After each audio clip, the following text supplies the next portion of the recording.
presentó con tanta generosidad, hoy no hace falta, pero lo de hoy, si ayer fue una clase de presentación de mi trayectoria, my humble trajectory, hoy es una clase, porque claro, a mí me habían invitado para una serie de clases sobre un poco el tipo de cosas que explico yo en Navarra, he explicado todos los temas. No se ve por qué. Veréis que hay algunas clases que empezarán mañana o esta tarde quizás, que van a ser monográficas sobre ciudades.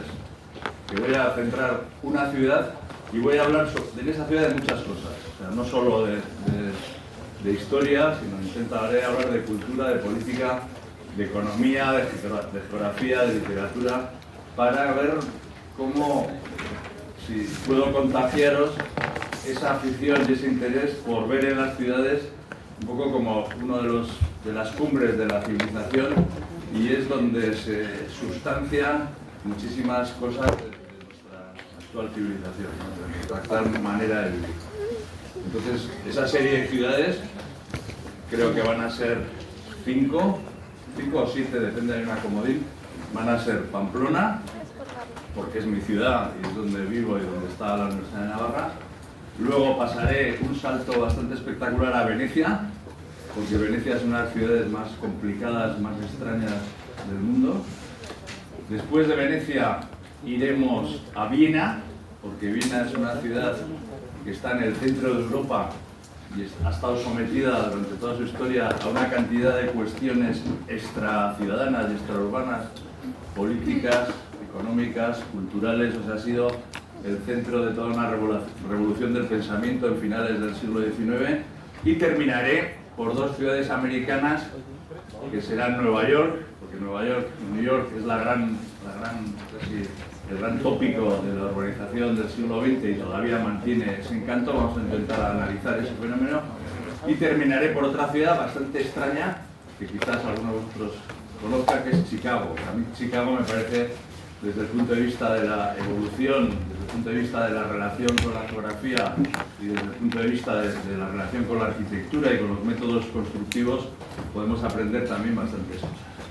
La clase de hoy, os adelanto, va a ser un poco más áspera, la que empieza ahora. O sea, no va a haber tantas imágenes, porque voy a hablar de una cosa que la titulo yo Los trabajos del proyecto. Imagino que todos vosotros estáis en un momento que proyectáis. Eso se encarga poner un tema de trabajo y tenéis que enfrentaros al papel en blanco. O sea, al papel en blanco, o lo que digo yo, la pantalla en negro. Y que dices que no, ¿por dónde empiezo yo?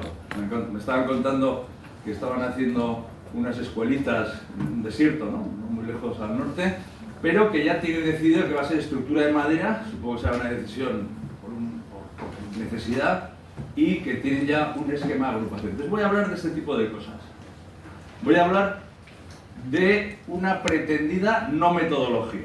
O sea, yo creo que hay profesores de proyectos que intentan contagiar a la gente o formar a la gente en una manera de hacer proyectos. Y yo, después de casi mis 50 años de profesión, veo que esto es imposible. Que yo no he proyectado nunca nada con metodología, pero que he hecho trabajos del proyecto.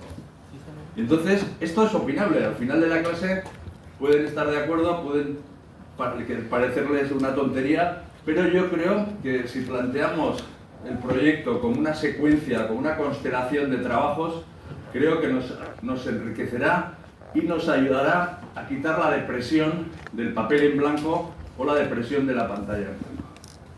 Entonces, para empezar, podemos quitar un poco de luz para que veáis. Esto quizás para mis alumnos europeos y de Navarra o de España, pues ven esta foto y los que son cultos enseguida saben qué arquitecto es, incluso qué casa es, dónde está, y pueden casi definir esta foto, ¿no? Esta imagen, hay un gran arquitecto catalán de los años 60 en España, que es José Antonio Coderch, que si lo buscáis por internet, tiene una serie de casas maravillosas, de viviendas unifamiliares, y entre ellas esta que se llama la Casa Ugalde. Casa Ugalde, que os pido que la busquéis por internet, veis los planos. Entonces me sirve para hacer una introducción del resto de cuestiones de las que voy a hablar.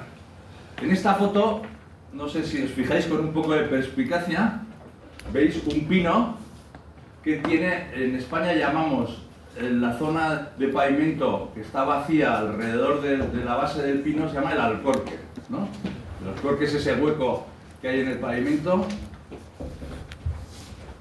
Ay, perdón. Bueno, este hueco de aquí. ¿No? Esto de aquí. Esto es el alcorque. Y si os fijáis, ahí en el alcorque hay como un resto de madera. Y eso es que esto era un pino doble. Un pino de doble tronco que sale del mismo tallo y está ahí. Y entonces alguna foto vemos, y aquí está todavía con los dos, en esa foto de la derecha. Y esta es la planta de la casa Ugalde. Como veréis, es una planta que se presta a todo tipo de interpretaciones plásticas de influencias, pues desde pintores, escultores, grabadores o de influencias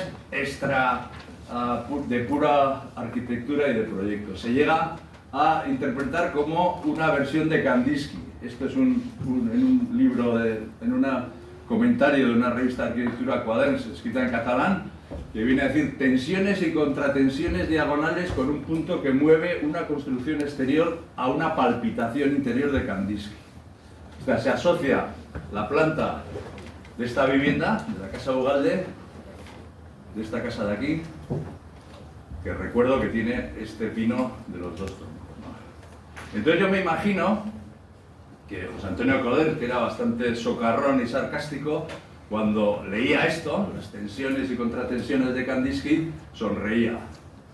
Está sonriendo y si no sé, bueno, es una foto un poco extraampliada, pero le veis que lleva como un mono de mecánico, y en el bolsillo lleva un mapa de carreteras, que es un mapa de aquellos de Firestone que usaban antiguamente, porque en realidad lo que hacía Coder no era ir a museos a ver a Kandinsky, sino cogía su Montesa desde Barcelona y se iba hasta la Costa Brava, hasta este pueblo que estaría a unos 70 kilómetros, y se iba allí con su moto, se sentaba y se ponía a dibujar el paisaje.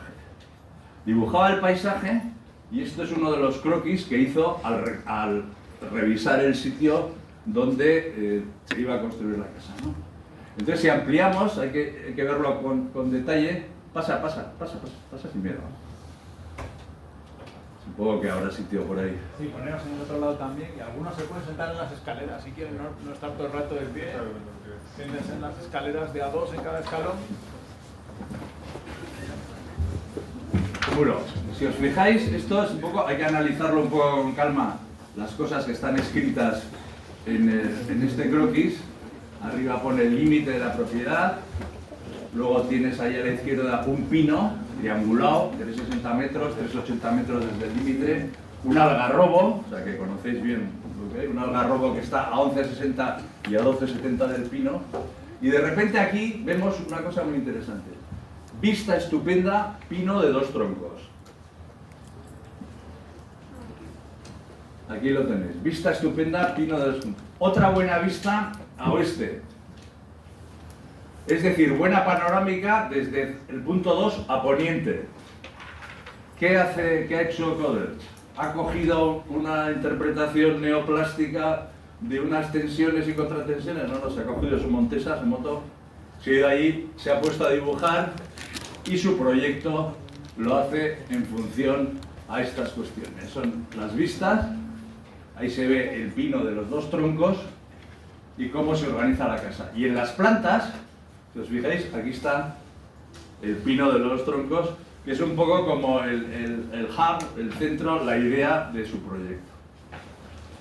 O sea, viene a decir, bueno, ahí también se ve el pino de los troncos, el pino de los troncos otra vez, ahí está. Y es el resultado de un proyecto hecho con una idea, de una llegada al lugar, de un entendimiento, de una lectura, de una valoración de la orientación y de una manera de proyectar. Aquí vemos ya la fase de construcción, la casa, y Coder encantado con su obra, que es una maravilla y es una de las mejores obras de arquitectura. Se mantiene, lo que pasa es que, claro, del Pino de los Troncos solo queda uno, porque eso suele pasar, ¿no? Entonces, aquí empieza ya la parte ya menos visual, y es la que os pido un poco más de esfuerzo y que quizás sea más de pensar, de discurrir y de ver. ¿A qué voy yo?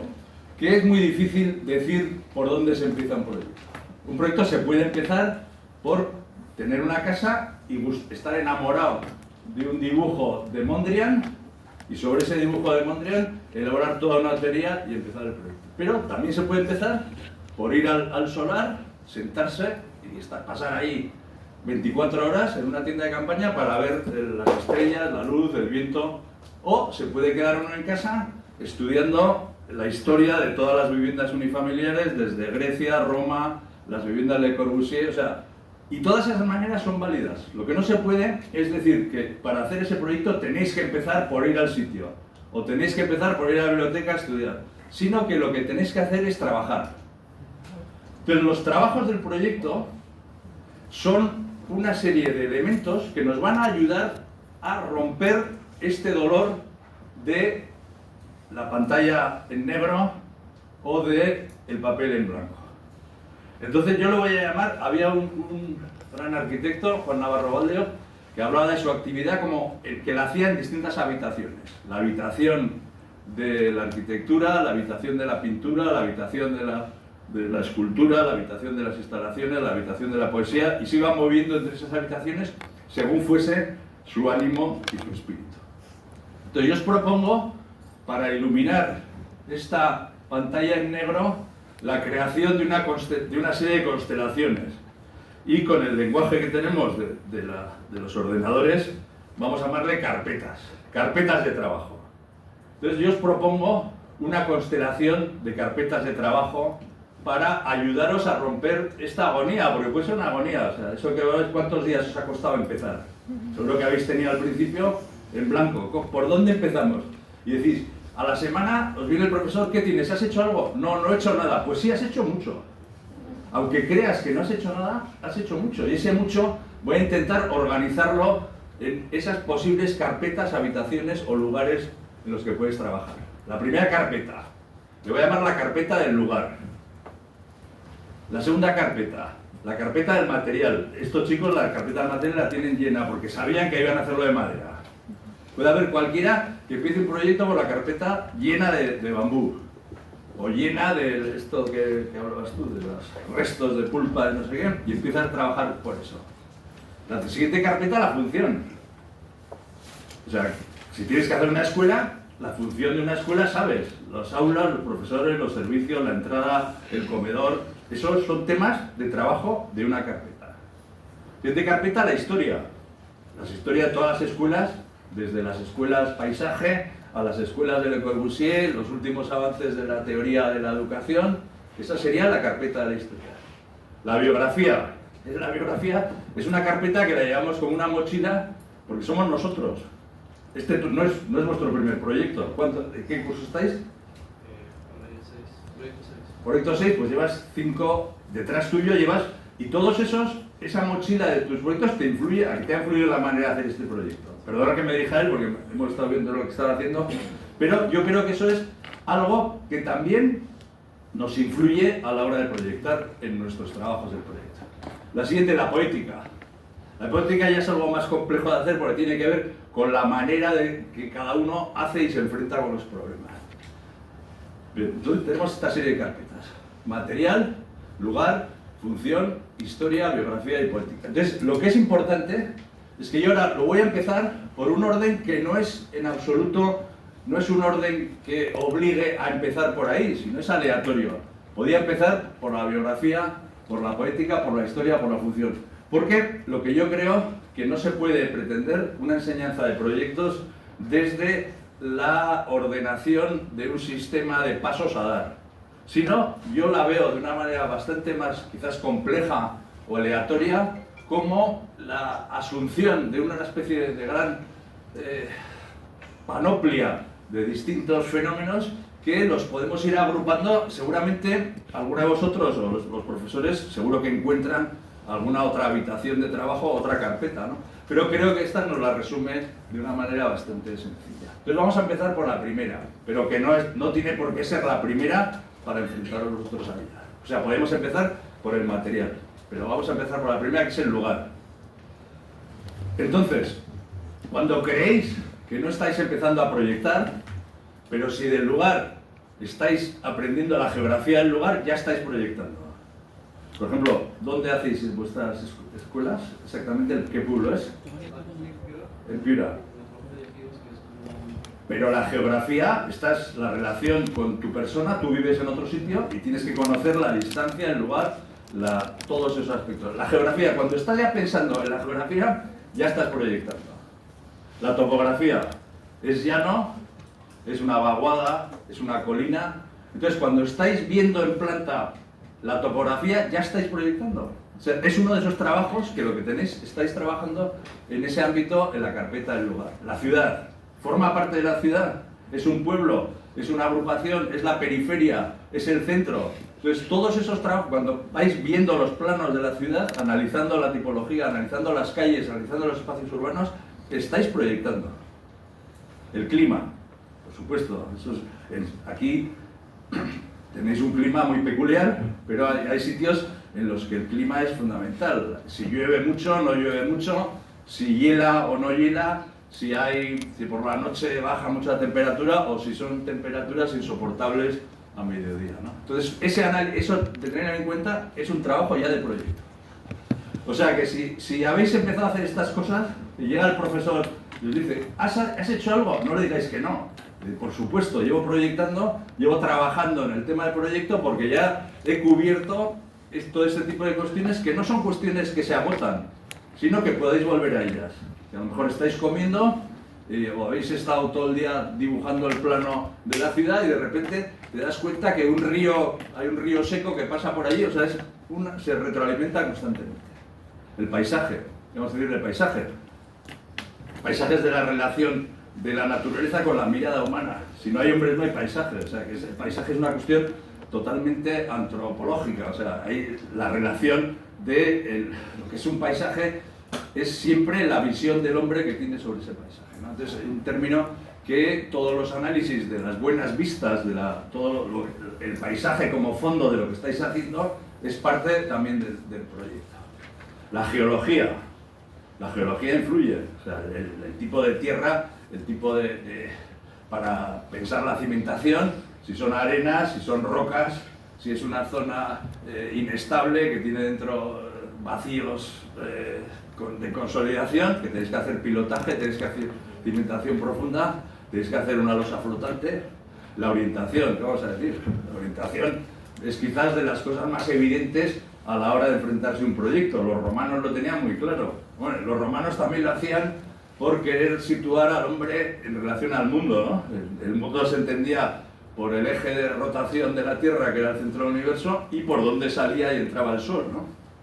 El Sol sale por el este, se mete por el oeste y gira en torno del eje norte-sur. Entonces todo estaba en relación a ese eje del que hablaremos, que es el decumanus, que es del que viene de naciente a poniente, el eje este-oeste y el norte-sur. O sea, la relación de vuestra escuela con la orientación es fundamental.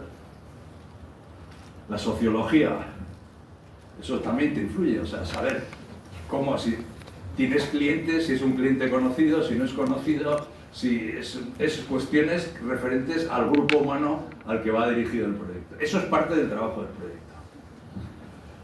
Primera carpeta. Segunda, que podría ser la tercera o podría ser la primera o la quinta, la función. Que según qué épocas, hay épocas en que se empieza el proyecto por el lugar. Ha habido épocas, por supuesto, desde la modernidad y el racionalismo, esta era la carpeta obligatoria. Se decía que había que borrar todas las demás carpetas y la única carpeta importante, el único ámbito importante de trabajo del proyecto es el trabajo de la función. ¿Qué trabajos hay? El análisis del programa, por supuesto. De esto no creo que haya que profundizar mucho porque un programa es la serie de requerimientos que se exigen para la solución del proyecto. Y esto, si queréis, os veo a todos tomando notas con mucho interés, pero os lo dejo, no tengo se lo dejo a Jorge y lo puedes, si quieres, sacarle partido, porque esto, ¿sabes qué? Es un trabajo que alguien a lo mejor lo hace Entonces sería coger todo esto y de cada una de estas hacer una ilustración o sacar una imagen o reflexionar sobre ello. ¿Tenemos que ponerles un examen al final de esta semana? Cada uno que escoja una carpeta y que haga una pequeña presentación de cada una de las cosas, pues bueno, luego lo hablamos. Que sería bastante exigente, luego estos tienen que aprobar, ¿no? ¿Aquí con qué se aprueba? Con un 10, con 11. ¿Con un 11 se aprueba? Ahí está bien. Vale. Bueno, pero el programa, el organigrama, tú sabéis el organigrama, es coger el programa, rodearlos en unos círculos, no sabéis lo que es, ¿no? Los organigramas. Es coger la entrada, de la entrada pasamos al vestíbulo, del vestíbulo a una clase, el director tiene que estar con el vestíbulo y con las clases, toda esa idea de cómo se relaciona la función, ¿no? Los análisis de superficies. Todos hemos empezado un proyecto por coger, tenemos aulas de 50 metros, haces un cuadradito de aula de 50 metros, gran aula de 300 metros para auditorio, haces otro cuadradito, lo rodeas, lo pones. Aquí los baños, un cuadradito de 5 metros cuadrados, lo vas jugando con esos análisis de superficies. La ergonomía, por supuesto, las puertas, ¿cuánto mide una puerta? Pues la cuestión que tienes que ir el pasillo, ¿cuánto mide la distancia entre el pupitre y el asiento? ¿Qué distancia tiene que haber de aquí a allí? Para ver bien la pantalla, ¿qué altura tenemos que tener en ese peldaño? Esos son trabajos de proyecto. Los diagramas. Diagramas muchas veces hay arquitectos que veremos que el propio diagrama, que es la solución del programa más el organigrama más el área de superficies, se convierte ya en un proyecto que es la sección del proyecto o la planta del proyecto. Ahora ha habido épocas de muchos programas que eran diagramáticos, los que se llaman los edificios alfombra, ¿no? Los mad buildings, que cogían un programa que funcionase perfectamente y decían, pues esto es el edificio. Levantas unas estructuras, levantas unos tabiques y eso ya es el diagrama que se convierte en edificio. Las simulaciones. Ahora con la inteligencia artificial esto va a cambiar totalmente. Le puedes meter 28 diagramas, te hace 22 simulaciones la inteligencia artificial, pero el hombre tiene que elegir la mejor de ellas. No hay que dejárselo, porque el problema de la inteligencia artificial es que son datos y hace falta una persona que le pida los datos y que elija la suma que está haciendo de datos la inteligencia artificial.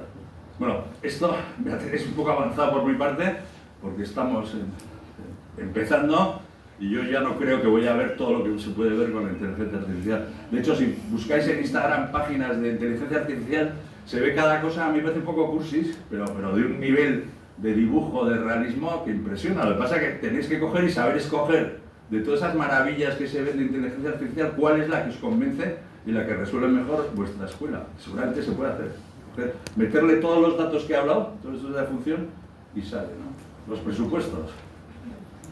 ¿Qué os voy a decir de los presupuestos? La economía, saber medir el precio por metro cuadrado. ¿Cuántos soles por metro cuadrado te quieres gastar? Eso te tiene que influir en el proyecto, tiene que ser. Y es algo... La economía, que realmente a lo mejor te cuesta muchísimo, pero es muy económico porque te dura para toda la vida. O sea, a lo mejor haces una cosa barata y te dura un año. En cambio, haces una cosa con bronce, haces todas las puertas y te duran para todas las generaciones y es económico. Ejemplo del edificio económico, el UGG de Bilbao. ¿Sabéis cuántos millones de euros costó más de lo presupuestado? Pues no sé si el 100%. Y ha dado a Bilbao, a Vizcaya, a España una cantidad de dinero solo por ese fenómeno. Y ese es un edificio que es hipercaro, pero al final es económico. En París, el centro Pompidou está en el límite, porque también a París le ha supuesto casi una operación como la Torre Eiffel de turismo y tal, el centro Pompidou, ha costado muchísimo, pero el resultado de interés, sabéis, el centro Pompidou que está en el centro de París, que está todo con la estructura por fuera, los tubos de colores, un sitio maravilloso, pero hipercaro y complicadísimo. Pero el valor de lo económico no es el precio, sino es la relación entre la duración, el servicio que da y el resultado. Las normativas. Seguro que los departamentos de educación tienen una normativa de cómo tiene que ser un edificio, cómo tiene que ser un edificio sanitario, cómo tiene que ser un edificio deportivo, cómo tiene que ser todo tipo de normativas de incendios, de evacuaciones, de alturas, intervienen en esta carpeta de la función. Las jerarquías espaciales, que podía estar antes de los organigramas. El material, otra carpeta, que también hay épocas en las que ahora, por ejemplo, en España hay la curiosa tendencia de que todo el mundo quiere hacer proyectos de tierra prensada. está de moda. O sea, el Adobe que se usaba en el campo antiguamente, ahora hay varias páginas de internet y tal, entonces ya un dato de entrada para el proyecto, o sea, te encargan una escuela y ya empiezas a pensar todo el rato, nada más llegar esto lo quiero hacer de tierra prensada. Y te pones a estudiar en la tierra prensada, en el sistema constructivo, muros de carga, en el tipo estructural, cómo va a ser el tipo estructural, si van a ser vigas, si van a ser cerchas, si van a ser bóvedas, las fábricas, cómo se organiza, si va a ser tierra prensada in situ, o si van a ser bloques de tierra prensada que se colocan uno encima de otro. Esto hablo de tierra prensada, pero puedo hablar de ladrillo, de piedra, de lo que quisiera. Y el comportamiento, o sea, saber cómo, la duración que puede tener. Esa tierra prensada, si la coloco en un sitio donde hay lluvias torrenciales, ¿me va a aguantar? ¿Va o no? El aislamiento, ¿cómo vais a resolver el aislamiento? A lo mejor no hace falta, porque hay cuestiones, la climatología que la has estudiado por otro lado, te lo resuelve, ¿no? Los códigos. Supongo que aquí códigos constructivos también hay. En España los códigos técnicos es un trabajo previo que hacen las instituciones, el gobierno, para establecer unos niveles mínimos de calidad de la arquitectura, para que pues, no haya dramas, por ejemplo, pues, cuando hay un sismo, un terremoto, que se ha ahorrado dinero a la gente en la calidad del hormigón, que pasa en países como por ejemplo en Turquía, ha pasado grandes tragedias con sismos no relativamente fuertes porque se construían 6 plantas de edificios de hormigón que no cumplían ningún código ni de armaduras, ni de resistencia, ni nada. Eso es importante, que haya códigos que nos obliguen a que esto funcione, ¿no? La industrialización también es un fenómeno fundamental que entra dentro de este comportamiento del material. Y hoy en día, industrialización y recuperación. Imaginaros que ahora la idea es recuperar materiales que se utilizan para containers, por ejemplo. Pues es un mundo que la industrialización del container se puede trasladar a la industrialización del proyecto. En vuestro proyecto, en cualquier proyecto de una escuela, podríais plantearos ya desde el primer día: yo quiero hacer una escuela con containers, o con containers despiezados, hacer una especie de Tetris de containers. O sea, que eso es uno de los trabajos que pueden estar incluidos en esta carpeta de materiales. Las normalizaciones, los institutos, el DIN, los catálogos. Pues un catálogo, y ahí catálogos de los productos que están, los predimensionados. La historia, otra carpeta que ha habido épocas que se empezaba por esta carpeta. El tipo, los modelos, las referencias. Esto, los estudiantes de hoy en día de proyectos, en mi época no había no había nada de acceso a internet, y entonces para buscar una referencia te tenías que ir a una biblioteca, hacer una fotocopia de un libro y lo llevabas al profesor. Mis referencias son estas. Ahora, con un clic, empieza el primer día de clase, que pensáis que no habéis hecho nada, lleváis vuestra referencia. Pues para hacer, pues a mí me gusta mucho la Catón y Basal, pues a mí me gusta mucho Gehry, pues yo quiero hacer lo de Meyer. Pues son de esas cuestiones que ayudan para situarte en el concepto de historia. Las ascripciones. Ahora hay mucha gente que lo que quiere hacer es un trabajo en una línea de un conjunto de trabajos que ya han demostrado su eficacia o su calidad. Entonces yo trabajo como Radic, o yo soy de lo que hace Aravena, o a mí me gustaba mucho Miralles, y me voy a lanzar a la línea de Miralles, o Gehry, yo quiero seguir la onda de Gehry, o eso te ascribes a una manera de hacer las cosas, ¿no? Los manifiestos, eso ahora no es tan común. Bueno, ahora empieza a haber manifiestos sobre, no sé, el urbanismo táctico, los principios del urbanismo táctico, que son la rapidez, la inmediatez, la ausencia de tecnología, hágase usted mismo lo que quiera, los colores, hay manifiestos de maneras de hacer las cosas. Le Corbusier, si sabéis un poco de la historia, los 5 puntos de la arquitectura, era un manifiesto que sirvió para reconstruir la Europa después de la guerra, ¿no? O sea, los principios de la arquitectura, ¿no? Las tendencias. Los estilos, es que voy a decir las tendencias, bueno, hablaré luego de las tendencias. Las modas, los maestros, ¿quién no se deja llevar por lo que hace un maestro? ¿Quién en la época de los años 50 o 60 no seguía a Le Corbusier o a Mies? ¿Quién no ha seguido a Siza, Álvaro Siza, o a Moneo, o a Rossi, o a Stirling? Son maestros que influyen, ¿no? Y luego la biografía, esto es ya más delicado, porque los trabajos son trabajos de introspección, que es de la personalidad de cada uno de vosotros. La investigación personal, o sea, que queréis ser vosotros en un proceso, ¿no? Las expectativas, ¿qué esperáis hacer? Voy a hacer un proyecto para salir del paso a cobrar, que me tengo que ir de viaje a Europa, quiero ganar dinero, o un proyecto que lo quiero, que cueste lo que me cueste, quiero hacer un proyecto para que solucione los problemas de mi cliente y que sea un gran proyecto, ¿no? Las experiencias. En mi anterior proyecto me fue fatal porque usé la madera, ahora voy a usar el bambú. Y en el siguiente y en el anterior usé hierro y se me oxidó. Entonces tiene cada uno una serie de experiencias que le ayudan a marcar, ¿no? El currículum. O sea, hay gente que el primer proyecto triunfa y está obligado ya a mantener ese nivel, no puede hacer nada de otro nivel de calidad, o sea que se mantiene una línea de trabajo. Los fracasos. Los fracasos también ayudan mucho y a veces más que los éxitos, ¿no? Los aciertos, los experimentos, el compromiso. O sea, decir, bueno, yo quiero hacer una escuela que se autofinancie y que no cueste nada a los habitantes de esa escuela. Porque tengo un compromiso social y yo quiero cumplirlo, ¿no? Eso también es parte de los trabajos, la militancia. Cuando ya estás, eso, ahora quizás ya no es tan común la militancia, pero puede empezar a ver, ¿no?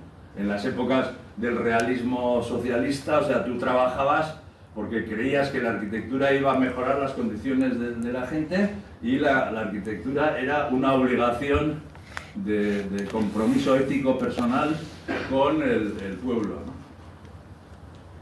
La responsabilidad. La poética es más complejo porque ya depende de variables mucho más introspectivas y casi que hablan de la inspiración, y la inspiración es fácil de sentir pero difícil de definir. Es algo que, bueno, lo decía Picasso, ¿no? Si viene la inspiración que me pide trabajando, ¿no?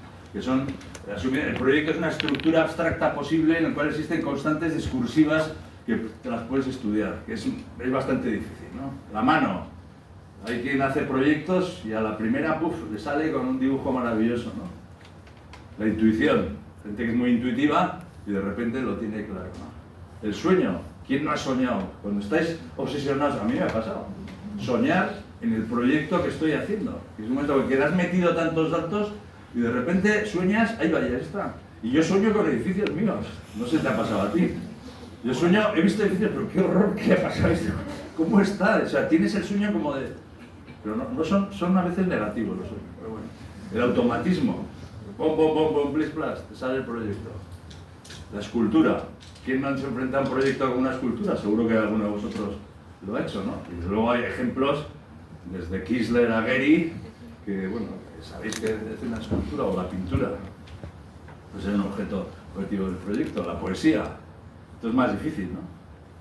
El montaje, entendiendo el proyecto como una especie de montaje cinematográfico. Aquí hay arquitectos como Koolhaas que lo maneja de una manera extraordinaria. La expresión, la inspiración. Bueno, pues entonces esto lo que hace es, todas estas cuestiones, de las que llevo hablando bastante tiempo, pues nos remiten a ir rellenando de luz esa pantalla en negro que a veces nos frena, ¿no? Que dices, no sé, no se me ocurre nada, llevas una semana haciendo todas estas cosas y te crees que no has hecho nada. Pues habéis hecho muchísimo y seguro que os reconocéis vosotros en todas estas carpetas de trabajo, que por supuesto lo que no os voy a obligar es a que empecéis por el lugar ni que sigáis por la historia, empezar por donde queráis. Si queréis empezar por el material, empezar por el material. Pero pensad que no hay el pavor que tienen los literatos a la página en blanco, no hay. Y no tenéis por qué. ¿Vale? Pues eso es un poco la idea. Y ahora me encantaría tener algún tipo de comentario, si queréis empezar vosotros los más expertos, porque claro, no os voy a dejar después de este torrente de cosas. Y además os digo que sería bonito coger cada una de estas carpetas y de cada uno de esos términos hacer una imagen. Eso os lo propongo, que podía estar bien. A ver. Yo te quería hablar sobre todo del aspecto biográfico. Sí. No necesito, no, yo hablo más del aspecto biográfico. O sea, después de una carrera tan larga, nosotros yo creo que ya nos sentimos medio camino, sí. Estamos ahí en la producción, vamos a tener obras por detrás. ¿Tú sientes que esta realidad biográfica se construye? O sea, ¿tú has construido tu biografía? O más bien, te has ido dando cuenta por el camino de cómo eras y has ido trayendo a la mesa cosas que desde siempre te habían gustado y tú de repente has dicho, por ejemplo, yo con Luis hace muchos años apuesto a Tintín en alguna clase, creo que voy a salir porque es una pasión que tienes. No sabrán quién es Tintín. Sí, sabéis quién es Tintín. ¿no? Yo sé, me alegro. Pero quiero decir, ha acabado, pero no sé, con muchas pasiones, o sea, por ejemplo, este gusto por la ingeniería, por los puentes, por los barcos. Sí. ¿Eso desde el principio estuvo ahí? ¿Ha habido una construcción de un personaje con estos gustos? ¿O ha sido como integrando material, en plan, como quien acumula cosas que dice, pues esto lo tengo aquí a la mano y ahora de repente empieza a formar parte de esa biografía? Pues sí. Yo, mi resumen es que he sido muy afortunado, de verdad. Mi sensación es que no he trabajado casi nada. No he tenido sensación, de verdad, he tenido sensación que a lo mejor soy afortunado por eso. Porque a lo mejor he trabajado mucho, pero yo no tengo sensación de haber... Los proyectos que visteis ayer han sido producto de muchas veces de suerte, de tener equipos buenísimos de gente a mi lado, que hemos conseguido llevarnos bien y salir adelante, y de a lo mejor hacer lo adecuado en el momento oportuno. Pero también ha habido fracasos, claro. Ya sé que ayer vimos cosas que se han ido. El kiosco para mí fue un dolor terrible que desapareciese, las librerías, los bares.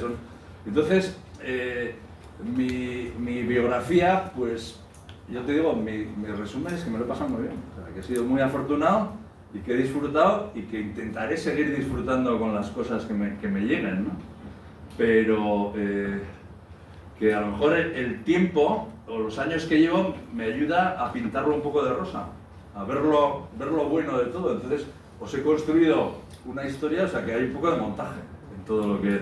Porque cómo lo he elegido, cómo lo busco y cómo lo describo, hay mucha invención a posteriori que me la dan las tablas que tengo. Yo llevo dando clase 40 años, entonces te conviertes casi en manipulador. Enseñar las cosas como las quieres enseñar, ¿no? Pero, ¿qué te digo? Que es como lo que le preguntaron como decías tú, a una tenista, Garbiñe Muguruza, que se ha jubilado, que no sé, es una tenista venezolana y vasca que ha sido muy buena, que ha ganado Wimbledon y ha sido número 1 en el mundo, que ha decidido dejarlo. Y el día que se retira, un periodista le dice, bueno, Garbiñe, ¿tú no crees que podías haber hecho mucho más? Y ella le contesta, y mucho menos, ¿no te fastidia? Pues yo, mi impresión es que por supuesto que puede haber hecho mucho más, pero también mucho menos. Estoy encantado con los que he hecho. Pero que el aspecto de la biografía influye mucho la suerte, de verdad, ¿eh? Claro. Influye muchísimo. Influye mucho saberte rodear de amigos. Insisto en lo que dije ayer, que lo mejor que tiene la escuela es hacer equipo de amigos porque os ayudáis, os motiváis, os copiáis, os arrastráis, os acompañáis. O sea, y es algo que es imposible hacer nada solo. Eso daros cuenta que el artista, creador, solitario y tal, que nada. Yo os pido que hagáis amigos, que aprendáis a liderar, que aprendáis a seguir y que aprendáis a trabajar en equipo porque es el futuro y sacar todo el partido de todas las posibles técnicas que haya, ¿no? Y eso es. Pero vamos, que mis obsesiones están ahí detrás, me marcan a cualquiera. A uno le gusta. Yo en realidad, lo expliqué ayer, yo la arquitectura hasta los 20 años no sabía lo que era. Y tuve la suerte, tuve la fortuna de estar, que me pillase ese descubrimiento de lo que era la arquitectura estudiando arquitectura. Pero una cosa que yo se lo digo a mis alumnos que ahora estoy dando en el fin de carrera, que con 24 años hay mucha gente que está súper agobiada porque dicen que han acabado ya la carrera y que ya como que la vida a los 24 años se ha terminado.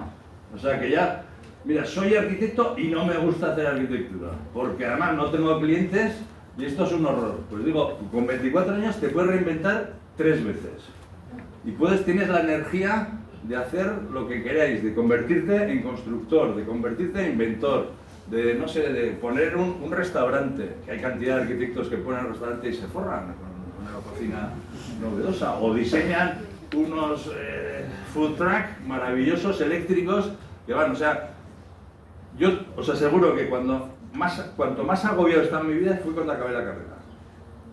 Porque dije, joder, llevo estudiando desde los 5 años, que empezábamos un poco tarde, de los 5 años, tengo 24 años y ya se me acaba la vida. Ya me tengo que casar, tengo que poner un despacho, tengo que empezar a trabajar, había hecho la mili ya, o sea, que esa presión es terrible y cada vez se va. Yo ahora, con 71 años, no tengo ninguna presión de esas. Y quiero seguir trabajando y vamos, y si alguien me propone un invento de cualquier cosa, me lanzo a ella. El cuerpo aguante, se puede, ¿no? Bueno, pero yo quiero hablar lo del método, ¿qué os parece? A que lo teníais en la cabeza. Pero lo que tenéis que hacer es convenceros que vosotros estáis proyectando.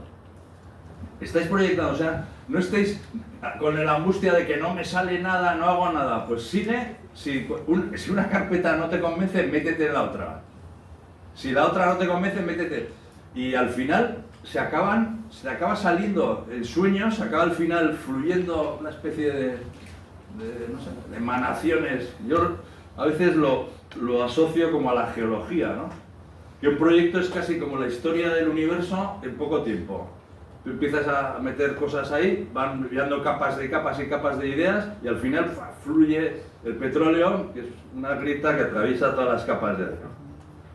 Entonces yo os pediría que por lo menos lo consideraseis, que no os obsesionaseis con un método, o sea, es muy difícil, no sé si eso es posible, o cómo se plantea la enseñanza de arquitectura, como si es posible la enseñanza de un método. Yo lo que propongo es hacer, o sea, el trabajar es hacer. Y yo creo que la regla de oro de todo lo que tenga que ver con el arte, y la arquitectura tiene que ver con el arte, es hacer, no estar quieto, pero hacer con la cabeza, hacer con la mano, hacer con la lectura, hacer con el scrolling, hacer con lo que queráis, pero hacer, no parar. ¿Bien? Pues bien. O sea, otra, para los alumnos, acá hay, o sea, tú después puedes mirar la arquitectura, la producción contemporánea, por ejemplo, sí. y creo que ellos deben advertir. Por ejemplo, estaba pensando, cuando hablabas de la historia del proyecto, inmediatamente, no sé si lo has nombrado tú, me ha venido a la cabeza, Rafael Moneo, por ejemplo, sí. Es un arquitecto que está en constante conversación con la historia. Sí. Sus proyectos no se agotan en la historia, ¿no? Pero inevitablemente puedes darte, este es un señor que ha leído mucho, que ha mirado mucho, que el peso de la historia para él es muy importante. Luego, por ejemplo, Le Corbusier, bueno, Le Corbusier era un tipo muy complejo, sí. Pero era más un artista sí. En esta... decir, no, yo tabula rasa, la historia me da igual, sí, sí. Vamos a empezar desde cero, voy a partir la historia en 2 y a partir de Le Corbusier es el año 0. Sí. Entonces yo no sé si en esta mirada, no solo como los trabajos del proyecto, pero más bien luego, una vez que tienes un proyecto, ¿crees que hay una evaluación? O sea, tú podrías decir, ¿qué proyectos me parecen los mejores de los mejores? Yeah. ¿Son aquellos que tienen un equilibrio entre todas estas carpetas? O sea, es decir, oye, mira, hay un poquito de material, hay un poquito de historia, hay un poquito de biografía, hay un discurso. O te da igual que responda y dices, no, mira, materialmente Zuntor, materialmente tal cosa, parece increíble y no necesito que haya nada más. Entonces puede haber proyectos como, porque en el fondo si tú apuestas por una de estas carpetas, vas como por un ismo. Oye, el funcionalismo, y por ahí llegas a una gran arquitectura. El historicismo, ¿qué me cuentas? Pues que no tengo ni idea, de verdad. Mi conclusión es que no lo sé. Que no lo sé, la verdad. Y yo te puedo decir mis afinidades personales. Mis afinidades personales están muy cerca de algunos extremos. De Cedric Price, que era el funcionalismo casi mágico, o de Álvaro Siza, que es Álvaro Siza para mí es el maestro de hoy en día, el que queda que cada obra, a mí alguien que cada obra te impacta y cada obra que no te decepciona ninguna, porque a mí de Siza no me decepciona ninguna obra, pues sí que te voy a decir, no soy capaz ni de analizarlo. Pero eso te iba a decir, porque Siza ¿dónde está? En una poética personal e inextinguible. Y luego, ¿sabes lo que tiene Siza? Que creo que no se toma en serio a sí mismo demasiado, que eso es muy bueno. Porque hay gente que podemos analizar que están muy creídos de lo que hacen, que lo que están haciendo es súper trascendental y súper inmanente y que va a estar. Yo creo que no, que hay gente que tiene esa cierta distancia, ¿no? Le Corbusier no tenía sentido del humor. Mies yo creo que sí. En cambio, a mí Mies me parece que no se tomaba... yo creo que cuando Mies hacía algo, sabía lo que estaba haciendo. O sea, sabía que estaba haciendo lo que debía hacer en cada momento y de la mejor manera posible. Hay otro personaje que últimamente, desde hace 15 años así, cuando conocí, bueno, desde hace 20 años, cuando conocí a Navarro Valder, que lo descubrí, que es el gran artista del siglo XX para mí, que es Marcel Duchamp, que tiene sobre todo un grandísimo sentido del humor y que escribió bastante, porque estaba muy metido en círculos artísticos, y que para hacer una exposición de arte moderno le pidieron que hiciese un catálogo de los artistas contemporáneos. Y cuando llega Picasso, dice que Picasso es un artista que tiene tal energía que coincida el pensar en común de todos los aficionados al arte como que les ha llegado el nuevo Mesías. Y que Picasso, a todos los aficionados al arte en los años 50 del siglo XX, suponía como alguien en el que se creía a ciegas. Y además, cada cosa que hacía Picasso no les decepcionaba nunca. Tienes razón. Entonces, a Le Corbusier le pasaba lo mismo, que se convirtió, lo que todos los amantes de la arquitectura estaban esperando en los años 50, era un Le Corbusier, para seguirlo, para tenerlo como un mesías, y todo lo que hacía no decepcionaba. Cuando Le Corbusier hace Ronchamp, no decepciona a nadie que había visto el concurso del Palacio de los Soviets y lo siguen con firmeza, y las obras póstumas de Le Corbusier, pues lo de la mano o lo de Firmin y tal, siguen siendo esa especie de artista que consigue, no sé si bien o mal, pero consigue impactar tanto en la sociedad del momento, de ese momento, que se convierte en alguien que acierta siempre, ¿no? Ahora ya no lo tenemos, yo creo que ahora ya no hay. La siguiente clase, que la daré mañana, tratará sobre esto, ¿no? Sobre el hecho de que ya no tenemos ningún Le Corbusier, ni un Mies, ni un Alvar Aalto, ni un Mies, perdón. Los tres eran Le Corbusier, Mies y Frank Lloyd Wright.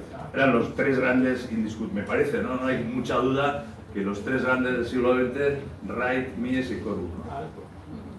Pero Aalto no llega, Aalto es un poco para más expertos, ¿no? Entonces lo que vengo a decir es que ahora no tenemos grandes maestros, pero tenemos una serie de tendencias. Y voy a hablar de tendencias referentes a la historia y a la tradición, y ahí voy a hablar de la dualidad entre Giorgio Grassi, que quizás no lo conocéis porque es un arquitecto un tanto especial, italiano, y Moneo, que Moneo sí le conocéis, cómo se enfrenta cada uno a los problemas de la historia de la arquitectura en su obra que construyen. Luego voy a hablar de la técnica y del material. Entonces voy a enfrentar a dos polaridades muy distintas en cuanto a la técnica, uno que es Foster, Richard Foster, que conocéis todos bien, y otro que quizás odiéis todos bien, que es Calatrava, que está el pobre un poco malentendido, pero yo creo que tiene valores, Santiago Calatrava, esa comparación, y Foster, que pueden ser interesantes. Un tercer punto es la arquitectura y las artes plásticas, que voy a hablar de una dualidad Frank Gehry, que conocéis bien, como escultura, y Ray Koolhaas como montaje. Luego, dos poéticas personales, que son Navarro Valder y Siza. Y terminaré por el real estate inmobiliario y Aravena, porque me tocó que era un poco comparar esas dualidades. Creo que puedo hacer una clase con las dos primeras y otra con las siguientes. Entonces eso será mañana, porque a la tarde haremos ciudades. A la tarde poco. ¿Vale? Pero me gustaría oíros vosotros alguna opinión de... ¿no? O si estáis de acuerdo o no, o si os parece que os puede ayudar o no este planteamiento. Una pregunta, Sí. no sé si entenderá, pero el aprender a diseñar, ¿por dónde aprendido más? ¿Dentro de la escuela o cuando ya he estado trabajando? Pues yo creo que dentro de la escuela un profesor me tocó con una varita mágica y me dijo, lo que hace este tiene cierta gracia. Entonces, ese toque de la varita mágica del hada diciéndome que lo que hago yo, que yo pensaba que no tenía ni idea de dibujar, que era un torpe de narices, y que el profesor, que todo el mundo admiraba y adoraba, me dijese que tenía cierta gracia, me lo creí, y entonces empecé a interpretar ese papel de gracioso dentro de mi proyecto. Entonces, todo lo que hacía me encantaba. Entonces me convertí en mi primer crítico, era yo. O sea, me encargaban un proyecto y si no me gustaba, no sería. Entonces yo creo que ahí tuve esa suerte de tener, no sé, que además algunos profesores la tienen, ¿no? Es un poco el carisma. ¿Qué gente? Pues no sé, yo me imagino que si viene Moneo aquí, ve vuestra escuela, le dice, qué bien, maravilloso, ¡guau! Subes, bueno, ya te da igual, ya, que te pongan delante lo que quieran, ¿no? Entonces, eso es. Tú lo habrás conseguido con algún alumno, ¿no? Lo habréis conseguido.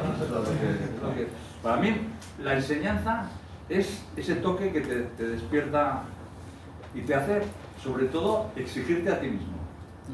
O sea, yo creo que ahora, en los años que lleváis haciendo proyectos, a que seguro que sabéis cuando estáis entregando la copia sin dormir que este proyecto está bien o este proyecto es una mierda y me lo van a... Seguro, ¿no? Que sois vosotros, que no hace falta que venga Jorge a deciros, oye, muy mal, un 6, ¿no? Pues no. Yo creo que es fundamental la autocrítica. O sea, a lo mejor no saber lo que está bien, pero saber lo que está mal. O sea, eso es fundamental.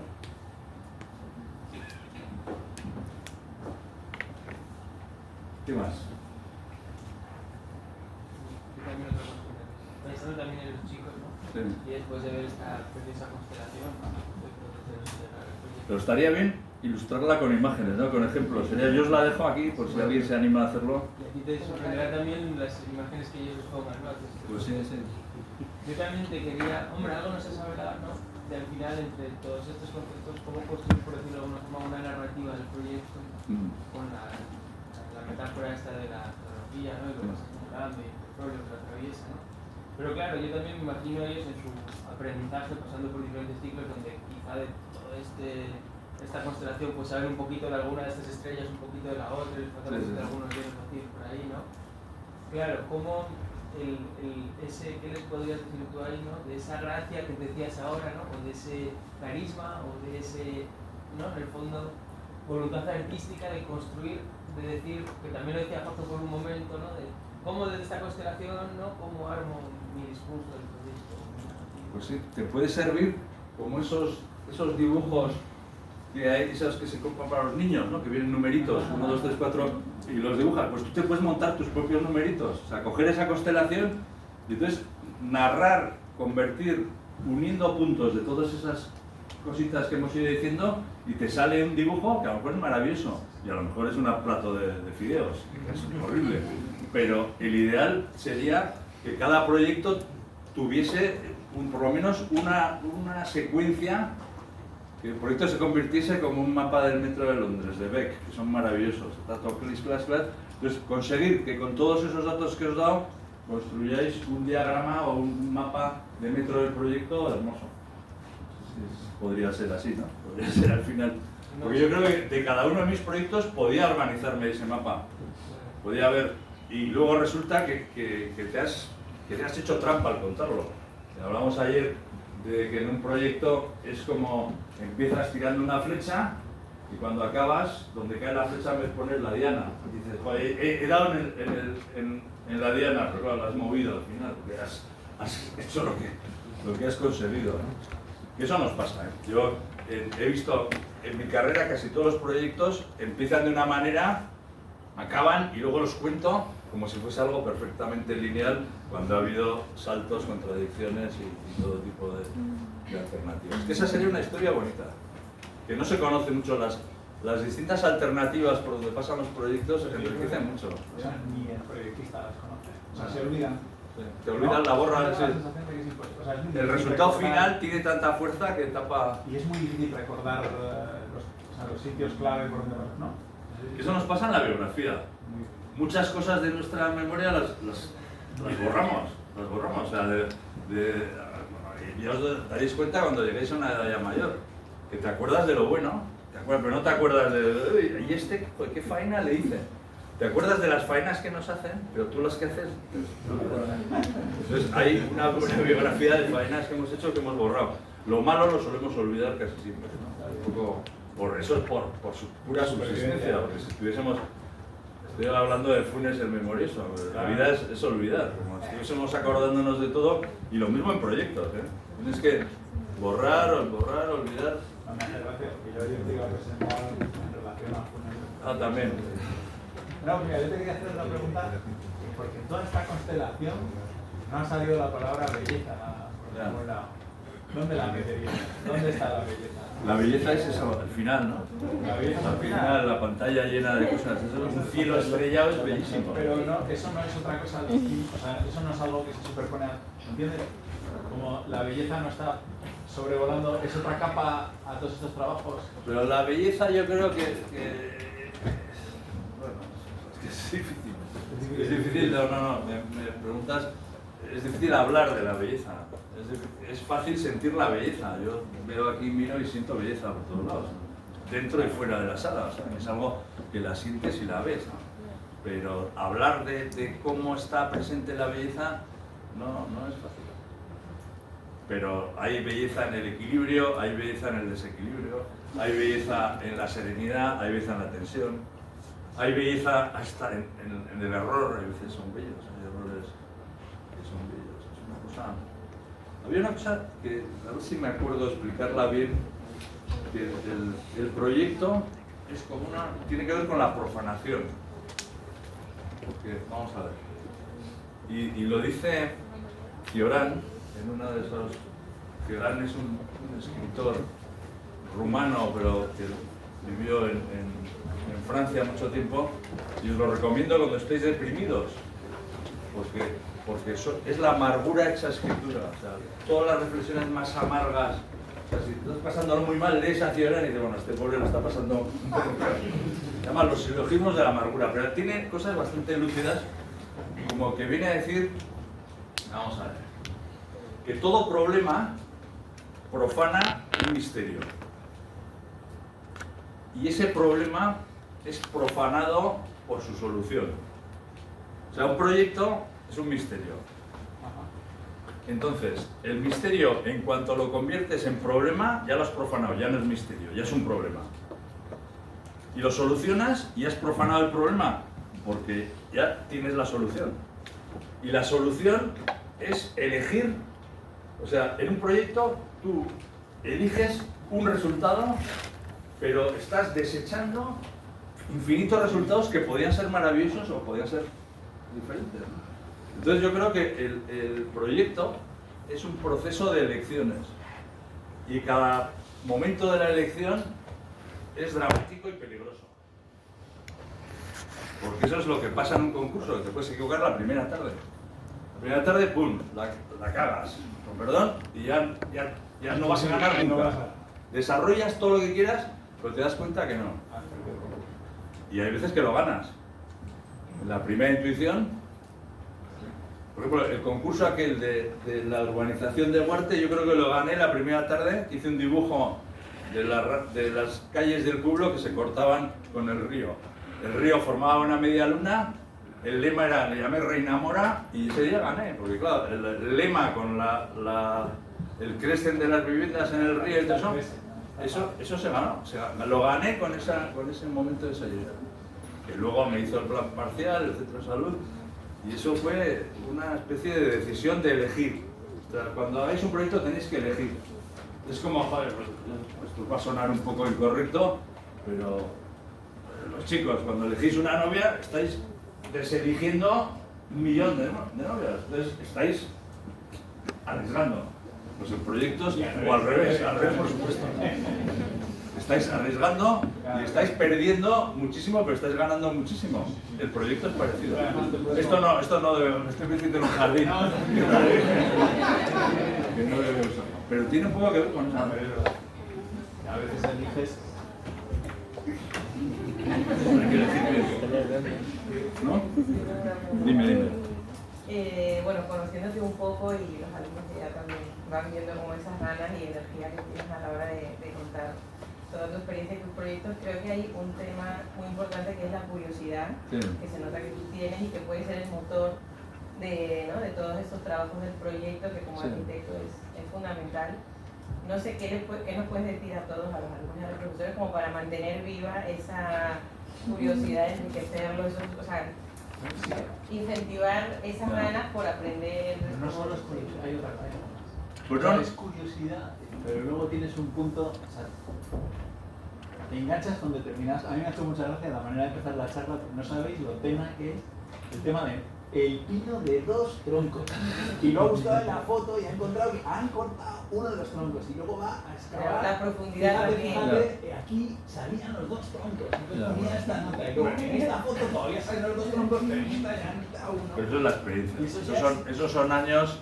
Hombre, yo os puedo decir que me lo he pasado muy bien, insisto. Que esa curiosidad te hace pasártelo muy bien. De verdad. O sea, que toda la curiosidad de intentar estar al día de literatura, intentar estar al día de cine, intentar saber los clásicos, que cuando te hablen de Shakespeare sepas quién es, que cuando te hablen de, no sé, de la Divina Comedia sepas quién es, que cuando pintura, saber lo más posible, saber quién es Bacon, quién es Freud, quién es Basquiat, quién es Warhol, quién es Piero de la Francesca, o sea, eso, y os digo que da muchísimas satisfacciones. Da muchísimas satisfacciones y luego cuando llegáis a una ciudad, coger un plano impreso y saber perfectamente, pues este plano está muy mal porque el norte me engaña. Como ayer, el otro día en Lima, comprando planos y están el norte para arriba, el norte para abajo, no sabía dónde estaban Miraflores, Callao, Medellín. Entonces, saber realmente cómo conocer las herramientas de la representación. Y os insisto, eso a mí me satisface muchísimo. O sea, yo puedo decir, la conclusión de todo esto que me dices es la curiosidad porque me lo paso muy bien. Porque me enredo con esas historias. Tienes razón que soy un poco obsesivo. Yo en mi vida he tenido obsesiones, o sea, que te enganchas muy fuerte con una cosa y luego te das cuenta que te has equivocado, has perdido mucho el tiempo. Me pasó con el golf. Yo empecé a jugar a golf como un loco a los 15 años y luego cuando me casé, digo, bueno, ahora que tengo que ser socio de un club de golf, empiezo a jugar a golf. Y bueno, estuve 20 años de mi vida que jugaba, mi obsesión era jugar a golf. Entonces me di cuenta un momento que había perdido el norte y ahora no cojo un palo de golf, bueno, en sueños alguna vez, pero no os aficionéis a golf nadie porque es un deporte que si queréis para la arquitectura, la familia, la academia, la escuela, las clases o los viajes es fatal. La pesca mosca también, pues eso lo mantengo, pero ya como no quedan truchas en ningún lado, me hacía mis mosquitas, hacía todo. Dibujar, por ejemplo, dibujar soy de rachas. Hay rachas que paso todos los domingos dibujando. Ahora llevo como 2 meses que no he dibujado. Pero son satisfacciones que te ayudan a sobrevivir, porque la vida es fastidiada muchas veces. No sé, al final pues hay amigos que te fallan, relaciones que fallan, cosas que te vienen mal dadas económicamente, entonces siempre esa curiosidad te ayuda un poco a subsistir. Pues eso, la curiosidad es gratificante. Y luego, con el tiempo, esa curiosidad se convierte en conocimientos. Yo digo que yo tengo conocimientos sin fin, que no tienen ninguna finalidad, o sea, no sirven para nada. Pero bueno, sí sirven, sirven para, sobre todo para tertulias, para conversaciones y para hacer proyectos. Hacer proyectos también sirven. Muy bien. Están todos empezando su carrera de aprender conocimientos. Están todos empezando. Pero es importante todo, ¿eh? Si a algunos les gusta el manga, pues que sigan con el manga. A otros les gusta el tatuaje, pues que sigan con el tatuaje a tope. O la música sinfónica, no sé. O tocar la flauta o tocar el piano, o sea. las obsesiones, pero No, por desde eso luego hablaba- el golf no juguéis, por favor. Pero por eso hablaba en la biografía, como ir integrando cosas. O sea, yo, por ejemplo, yo tenía una sensación cuando empecé la carrera de arquitectura, yo venía al mundo de los grafitis. Sí. En Zaragoza hacíamos estas pintadas en paredes y teníamos toda, ¿no? Tema plástico, gráfico. Y cuando empecé la carrera de arquitectura yo tuve la sensación de que ese mundo estaba proscrito inmediatamente. O sea, me encontré con Mariano en segundo, el concepto, la abstracción y tal, y yo pensé, bueno, todo lo que hacía yo cuando era más adolescente, eso era malo. Eso y sin embargo luego te das cuenta en un momento, años después, que Esos valores. no, eso yo lo puedo integrar en mi manera de hacer proyectos, o sea, por un tema del color, de la forma, de la construcción de la forma, y puedes integrarlo. Entonces yo creo que también es importante porque tal vez alguno de ellos esté sintiendo algo parecido en este momento, y sin embargo esa parte de su biografía, que ahora tal vez entra en conflicto con esta formación arquitectónica, luego en un momento determinado la pueden reintegrar y darse cuenta que los hace más personales, su arquitectura es más suya en la medida en la que integran todos sus intereses en el proyecto. Eso es. Hombre, hay gente que esto lo lleva al extremo, que es, por ejemplo, hemos hablado de Moneo, ¿no? Moneo tiene una curiosidad por todo, sabe absolutamente de todo y tiene una obsesión ahora con el vino. O sea, Moneo hace un vino buenísimo y ha dedicado su vida a su bodega y creo que se está arruinando un poco porque, claro, tener una bodega... No se arruina, no hay plata. Bueno, es la manera de hacerse, la manera de hacerse con una pequeña fortuna es hacerte una bodega teniendo una gran fortuna. O sea, tú tienes una gran fortuna, tienes una bodega y tienes una pequeña fortuna. Es la manera de perder. O sea, no hagáis. Porque es muy caro, pero no es consumido. Con moderación. Bueno, entonces, ¿qué tema de trabajo? O sea, puede ser eso que dices. O sea, Eso no estaría mal. A mí se me ocurre otra idea. O sea, construir otra clase que fuera sobre Piura. Entonces, organizarlo, son 25 los matriculados, aquí hay muchos inscritos. Pero está bien, sois bienvenidos. Nosotros también somos inscritos. Que hicieran como por grupos, uno que estudiaran la historia de Piura, la hidrografía, la geografía. ¿En una semana? Bueno, no, porque hay tiempo, No, luego me lo mandan por correo. Vale. Pues vamos a esperar a terminar las clases, porque yo creo que todas las clases tienen unas pautas de explicación y que y de las pautas de explicación de la ciudad yo creo que estará bien, mejor, porque esto es más difícil. De esto a mí me gustaría que alguien cogiese esto y le hiciese una imagen a cada una de las definiciones para hacer la clase mucho más amena. Yo te hago un Imaginaros, PPT. nos haga un lugar, un plano topográfico, uno geográfico. Yo tengo uno- un PPT de 300 diapositivas. Con estos no son fáciles, ¿no? Entonces escoger una tarde que tienes a los niños por ahí pululando. Entonces clase es muy larga. Es muy larga. Ahora, pero cuando he visto la velocidad que pasas tú las diapositivas, he pensado que de algún sitio viene. Pues sí, es que son... Aunque yo soy más de que la palabra vale por 1000 imágenes. No al revés, eso de la imagen vale por 1000 palabras. Yo creo que para mí una palabra amor, por ejemplo. ¿Cuántas imágenes? Millones. Ciudad. Pero te gusta el cine también. ¿Qué? Te gusta la literatura, te gusta el cine. Me gusta el cine. Y Y en me el gusta... cine, ¿y en el cine cuánto importa un guión? ¿Cuántas palabras hay a veces en una buena película? Muy pocas. Entonces... Pues de ciudad, bueno, vamos a acabar hoy con la definición de ciudad. Es una cosa que la he construido después de 44 años de clase, porque es tú cuando... Mira, voy a hablarles a ustedes de la ciudad. ¿Y qué es la ciudad? Pues decía Alberti, a mí me encanta esa definición, una ciudad es una casa grande y una casa es una ciudad pequeña. Pues con eso, como todo el mundo sabe lo que es una casa, es una definición de ciudad. Para mí, después de estos años, he llegado a la definición que las ciudades son casas y calles, entendiendo como casa todo lo construido y como calle todos los espacios públicos. Calles pueden ser parques, pueden ser plazas, pueden ser espacios. Pero casas y calles dispuestos de una manera variada, porque la variación está al gusto, es un refrán español, pero, como decía Aristóteles, la ciudad solo puede hacerse con gentes diferentes. O sea, la ciudad, una ciudad de personas iguales es imposible. Entonces la ciudad tiene que ser variada porque las personas somos diferentes.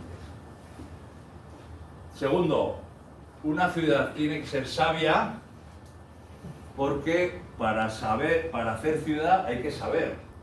Hay que saber geografía, hay que saber topografía, hay que saber de arquitectura, hay que saber de historia, hay que saber de geología, de orientación, de hidrología, de vientos. O sea, que hay que saber. Sin conocimiento no se puede hacer ciudad. Eso es una afirmación que es contradice lo que se dice ahora, ¿no? Que ahora la ciudad la tiene que hacer el habitante, pero el habitante muchas veces no sabe lo que hace falta para hacer ciudad. Y lo tercero, o sea, dispuesta de una manera variada, sabia y bella. Hablo de belleza. Porque, como decía el otro, la belleza es verdad y la verdad es belleza. Y como nosotros perseguimos la belleza, ¿no? Casas, calles dispuestas de una manera variada, sabia y bella. Ahí está. Él estará en Piura el 22 de octubre. Bueno, ¿a la tarde en dónde es que habláis? No sé. En el edificio pero vamos. A ver. Ya todas van a ser en el Para todos hemos tenido inconvenientes a día de hoy, técnicos de todo tipo. No, pero me encanta. Esto tiene este aspecto de no saber. Pero que para las tardes no reservan. Pero ha salido bien, ¿no? De puntualidad y tal. Y entonces en el edificio por las tardes, pero ya tenemos muchas mañanas, pero en el edificio, entonces lo vamos a avisar, vamos a enviar un mensaje a todos.